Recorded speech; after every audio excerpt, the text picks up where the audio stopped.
তাহলে কি উদয়পুরে এবার এন্ট্রি নিল জম্বি ড্রাগস? এই মুহূর্তের যে একটি ভয়ঙ্কর চিত্র উদয়পুর শহরে দেখা গিয়েছে, দুই যুবক একেবারে মাঝে রাস্তায় ঘুমিয়ে আছেন, তাদেরকে বারবার ডাকছেন কয়েক শতাধিক মানুষ, কিন্তু কোনো সাড়া নেই। সম্প্রতি উদয়পুর শহরে এরকম দু চারটি ঘটনা সামনে এসেছে, যেখানে দেখা গিয়েছে যুবকদের জম্বি ড্রাগসে নেওয়ার পরে যে ধরনের গতিবিধি শারীরিকভাবে থাকে, সেরকমই কিন্তু দৃশ্য দেখা গিয়েছে উদয়পুরের বেশ কয়েকজন যুবকের মধ্যে।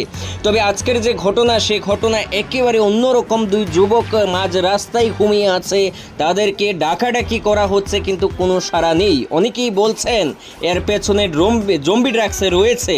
তবে জম্বি ড্রাগস আসলে উদয়পুরে এসেছে কিনা তা নিয়ে আমরা এখনো কোনো তথ্য পাইনি। যে তথ্য আপনাদের সামনে তুলে ধরছি সেটা সাধারণ মানুষের মুখ থেকে শোনা।